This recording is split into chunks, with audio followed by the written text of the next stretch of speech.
سڵاوتان لەبی بەڕێزان ئەو کاتتان باش هیوام باشیتانە. زۆر کەس پرسیار دەکە دەرێ ئایا ئەگەر بە گەشتیاری بین حەق و حقوقمان چییە لە ئەمریکا. با بەوردی باسیکەم چونکە خەڵکەی زۆر پرسیاری لەسەرەوەی کردیا. سەرەتا چۆنیەتی تەقدیمکردنی با بڵێن ئەو گەشتیارێ لە ڕێی فۆرمەکەی لە قونسوڵخانەی ئەمریکا لە هەولێرێ هیچ شارەزایم نییە، بەڵام دەتوان لەوێن دەرم تابعکەن یاخود لە پیجەکەیان لەوێن دەرێ کاتێککە دێ ئێرە من باسی ئێرە دەکەم. کاتێککە دێ ئێرە کاتێککە دێتی ئێرە لەگەر دابەزینی 6 مانگمانەوە دەدەنێت کە پێی دەڵێن ئیقامە 6 مانگی یاخود I-94 ئیقامە گرین کارتی پێدەڵێن لێرە گرین کارت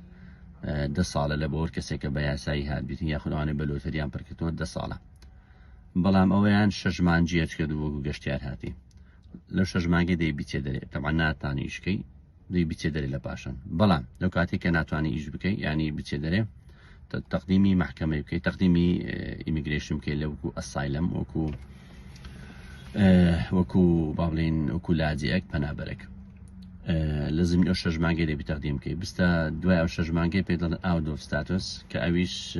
لەبێت تۆزە کێشەی تێدا بیت لە مستەقبەل لە بۆ محکەمەکەت لەبەرەوەی فۆرمەکەی پڕی دەکەیەوە پێ دەڵێن I-589 ئەو فۆرمەی پڕ دەکەیەوە ئیتر بە حالی خۆت باز دەکەی لە بەرچ دەی مۆزوعەکان یان سیاسی یان دینیە یاخود ئیجتیماعی ڕێگەزی هەرچی ناودەنەی ئەوە لەسەر خۆت سەربەستی کوپڕی دەکەیەوە تەقدیمی ئەو دایرەی USCIS دەکەی کە ویش دایرەی با بڵێن لاجئینە. کاتێککە تەقدیم دەکەی هەتا 6 مانگی لە دەوروبەری 6 مانگی ئەوەک دێتەوە ئیمێلێک لۆ دێتەوە پێ دەکوت ئەکنۆڵژمنت ڕسید یعنی کاکە معاملاتەکەی تومان وەرگرت. لەو کاتی کە وەرگرت ئەو دەتوانی تەقدیمی وەرک پەرمیتەکە ئەگەر بتوێ بمینێەوە ئیش بکەی وەرک پەرمیت ینی ڕێگە پێدران بۆ ئیشکردن. لەو کاتی تەقدیم دەکەی فۆرمەکەی پێ دەڵێن I-765 ئەوەی تەقدیم دەکەی فۆرمەکە ئەو فۆرمەش لە بینی 3 مانگانم تەبیعی بەگە لە 3 مانگیەکەم نهاتەوە لە بینی 3 مانگە تا ساڵە و یەڵا ئەو فۆرمە لۆ دێتەوە ینی جوابەکە لۆ دێتەوە جواب لاتەوە ئەجە دەتوانی ئیش بکەی ینی 6 مانگی لێرە ناتوانانی ئیش بکەی تەقدیمی لاجئەکەی دەکەی 3 مانگ عفوا تا 6 مانگی ڕێیتە دەستی جواب بدرێتەوە لە پاش 6 مانگی ئەوجە تەقدیمی وەرک پەرمیت دەکەی ئەویش 3 مانگ هەتا ساڵە و نیوی ینی تقریبا جملەتانت و ساڵە و نیو زیاترت پێدەچیتن هەتا دەتوانی ئیش بکەی لەو ما هەم دەبی لە جیرفانی خۆت برژیتەوە. ئیشی ڕەشوانە لەوێ هەبیتن بەڵام هەم لێ نازانم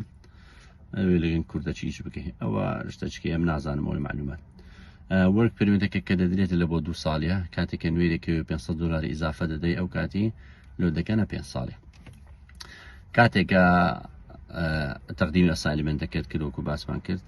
پەنابەریەکە کە تەقدیمەکەی جوابەکە لۆ دێتن یەکەم زاکۆم جوابەکە لۆ دەی کە لە معاملات ماوەکردی ئەو جەشنا وەڵامیان نەدایەوە ئەو کاتی لە وەڵامەکەش لە بینی 3 مانگ هەتا 10 ساڵی هەیە خەڵک چاوەڕێ کردی هەیە لە 3 مانگەکەم لێ هاتەوە جوابی دەدرێتەوە بە ڕەفزیان بە قبول هەشتا تا 10 ساڵێت هەست جوابی نییە ئەوانە لە پێشچای خۆدانە. کاتێککە جوابەکە دەدرێتەوە دوو وەڵامەکە دوانە یاخود ئەوێ دەڵێ پیرۆزە یاخود دەڵێ کاکە چاوەڕێکە هێشتان دەمانێت تحقیقا لە سەندشتی تر بکەین واگەر چاوەڕێشت کرد و نامە لەواتەوە دووبارە گوتیان کاکە ئەتوە ڕەفزی ئەوجە کەیسەکە تو دەچیتە محکەمەی ئیتر لە محکەمەش لە مانگی یەکەم چاوەڕێ دەکەێت تا ساڵە و نیویتر لێ پرۆسی ئەمریکا بەڕاستی سەبرە هەتا ساڵە و نیویان لە مانگی یەکەمە تا ساڵە و نیوە دەڕێتی دەچیت چاوەڕێی وەڵامی محکەمەی دەکەی ئەوجەگە مۆعیدەکەلۆ دانێن پێ دەگوترێ ماستەر هیرینگ ئەو کاتی تەعارفێک دەکەی بەس لەگەر حاکمی دەتوانی محامی بگری بەڵامەوە لە سەر کەسێگە ئینگلیزی باش بزانی پێش ناکە محامی بگری ماستەر هیرینگەکەش تەعارفە لەگە محامی لەگەر حاکمی دوایتر مەزە ساڵێکە 2 ساڵە چەندە کەمترە زیاترە دانیشتنشکە دەبیت جەسەجگە لەگەر حاکمی ئەو کاتی بەس خۆت و حاکم دەبن ئەو یان پێ دەگوتە ئیندیڤیدوەل هیرینگ بەس خۆت لەگە حاکمی ئەو ماوەی لەگە حاکمی ئەوجە بزانە باسی دەکەن و کێسەکەی تاوتوێ دەکەن. ئیتر لە پاشان ئەم شتەگەگەر خی گەورە خەلمێدابیەوە دەبیتنە گەنە دەڵە کاکە خەناعەتمانایەتەوە ڕەفزە هێشتا ڕێیتکە هەیە باز دەکەی بەڵام ئەوانە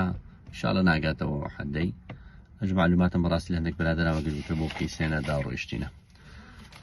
ئینشاءڵڵا سوودی هەبووە زۆر کەس پرسیاران دەکە لە بەرەوە ڤیددیۆم دروست کرد نوعيتي فيزا كان تريج باز دكم إن شاء الله لفيديو تربا كاتك معلومات بتواتي والقتو معلومات كان دقيق من هل خوش من كاتجي خوش